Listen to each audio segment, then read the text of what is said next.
Hello everyone and welcome back to another lesson here at English Pod. My name is Marco. And my name is Catherine. So Marco, what are we talking about today? Today we are taking a look at a guy who is a little bit too afraid of people in general. There's a good word for this in English, someone who's almost too afraid all the time, someone who is overly cautious. We call this person paranoid. Okay, so if you are paranoid, you think that everyone is wants to hurt you or that everyone is out to get you. Wait, did you hear that? That's, did you hear that? No, I didn't. Someone's at the door. Marco, can you check that? Okay, that's paranoid. You know, you're always hearing voices and noises and things. Yeah, so a paranoid, somebody that is paranoid. All right, so why don't we listen to this dialogue for the first time and see what this person is all paranoid about. There it is again. Dan, dude, you have to come over to my house right now. Is everything okay? Just get over here. Come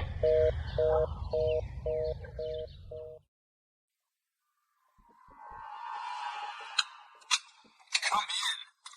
Quickly. So, since when is your house a bank?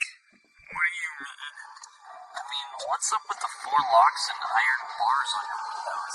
Security, Dan! Security! You can never be too safe.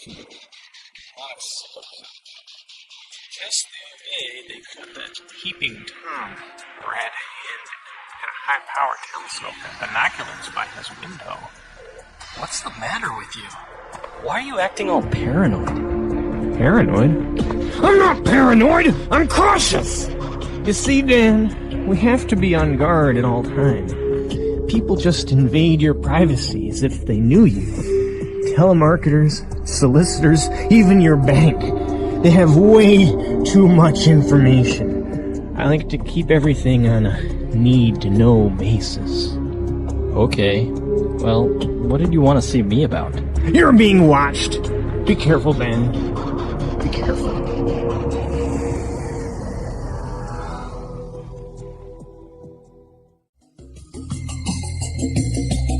All right, we're back. So, I think this guy is a little bit too cautious. I would have to agree with you, and I would go so far as to call him paranoid. But there's a lot of great stuff in this dialogue that we can use in a lot of different situations. So let's take a look at some of these new words in today's language takeaway. Language takeaway. All right, the first word on language takeaway today is sicko. Sicko is also the name of a movie that was a documentary famous in America by Michael Moore, actually. Right. But sicko, in this context, means someone who is a bit weird in a bad way. So if you tell somebody you're sick, but like in that tone, right, you're saying you're sick. You're a sick person. You're gross. Right, you're saying you're gross. Or people who have inappropriate humor, who make jokes about not so nice things. Right. Yeah, they're sick. But in this case, sickos are people who maybe like to hurt other people, or people who are a little bit crazy, people who are not normal. So it's not a nice way of calling someone crazy, right? If you say he's a sicko, it's not really nice. Not at all. It's a way of saying that you're almost scared of this person because they're kind of weird and almost they have problems. All right, so sicko. Moving on to our next word.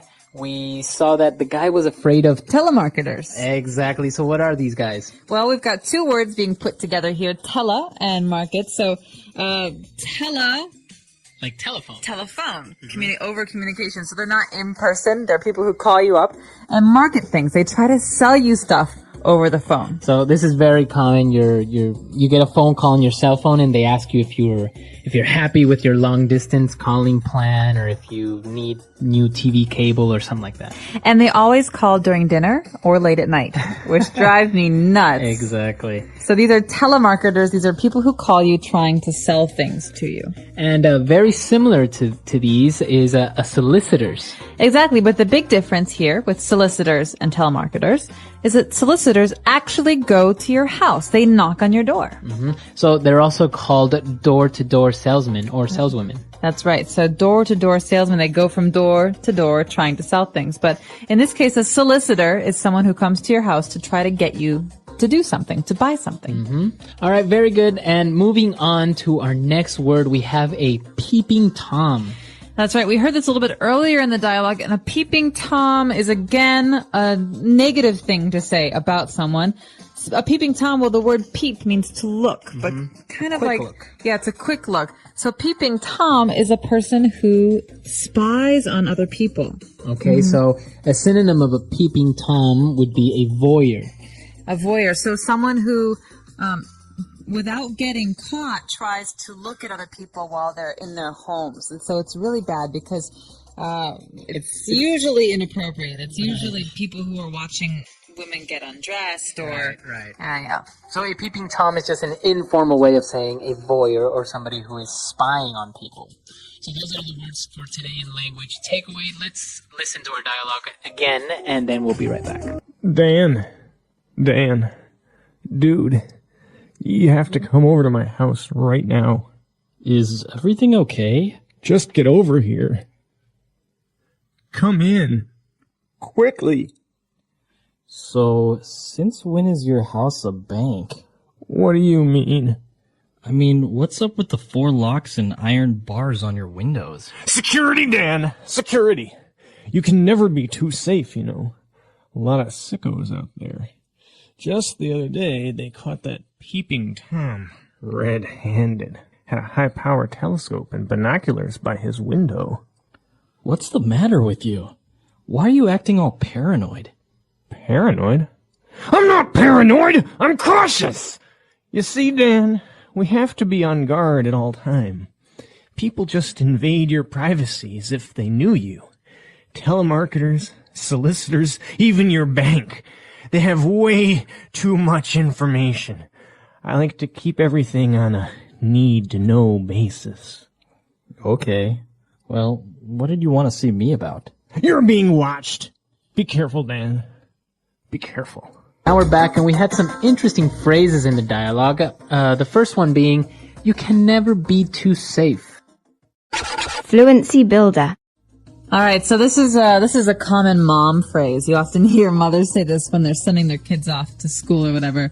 They say, "Don't talk to strangers," and the kid says, "Well, why not? You can never be too safe." All right. It's good to err on the side of caution. So it's okay to be extra safe or extra cautious, just in case. Exactly. You never know what's going to happen, so it's better to be cautious than not.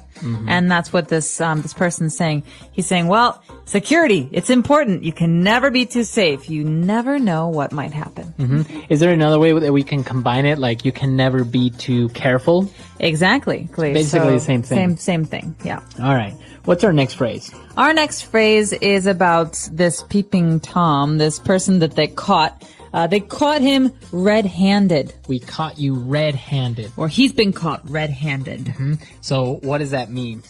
It's a very colorful phrase, and I don't just mean that because we're calling him red-handed, but to catch red-handed means to catch someone while they're doing something wrong. So if I see you breaking into someone's house and I say, "Marco, stop! I'm catching you! Stop now!" I just caught you red-handed. You saw me doing the act. Exactly. And another way of saying this is you caught him with his hand in the cookie jar. Okay, and this is another great phrase. You can imagine a child who sees the cookies in a very special jar on the counter in the kitchen. And mom says, "Don't eat the cookies." Well, the child goes into the kitchen and sees the cookies and opens the jar and puts his hand in the jar, and then mom comes and says, "Caught you." That's a boy with his hand, or a child with their hand in the cookie jar. So it's the same thing. I can say, I caught you with your hand in the cookie jar. Or you were caught red-handed. All right. And our last phrase for today is, you are on a need-to-know basis. All right. This is a great one. This is often said in spy movies, I think. So we say, you're on a need-to-know basis. That means that if you really need to know something, then I will tell you. Right. But if not, I won't. So you only have the information that is necessary, no more or less, right? You're on a need-to-know basis. Right, so I say, "Tell me, Marco, tell me what happened. I want to know." Right, and I can say, no, you're on a need-to-know basis, and you don't need to know this. All right, so a need-to-know basis, as you say, very popular among spy movies and government movies and stuff like that. Conspiracy movies. Yeah. All right, so let's listen to this dialogue for the very last time, and we'll be right back. Dan. Dude, you have to come over to my house right now. Is everything okay? Just get over here.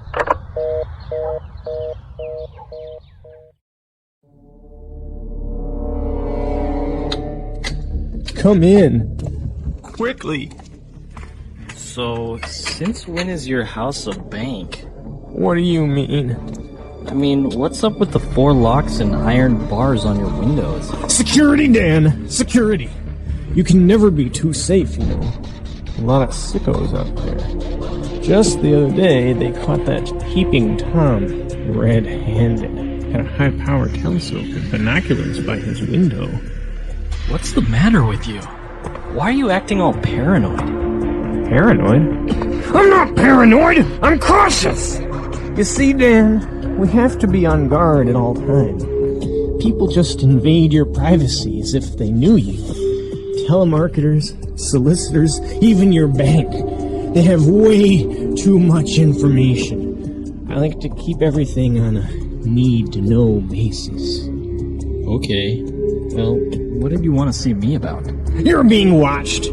Be careful, Dan. Be careful.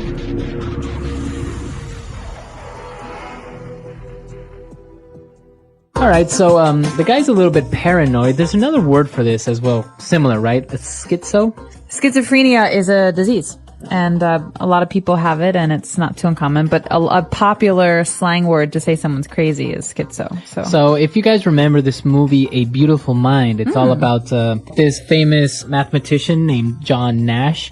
And, he was a genius. He came up with game theory and a lot of subsequent usage of this for economy, for many things. But it was proven that he was schizophrenic, a right? paranoid schizophrenic. So not only did he kind of have experience reality in different ways, but he's also paranoid. So he was afraid that the government was trying to kill him, and so he was irrationally afraid of everything going on around him, and it made him very unsafe because he could hurt himself or hurt other people. And the interesting thing about this is that there is no actual cure for it. You just learn to cope and live with it. So you never really get cured. You just kind of live with it. Learn how to understand what's real and what's not. So it's interesting. It's a great movie also, by the way, if you've never seen it or you get a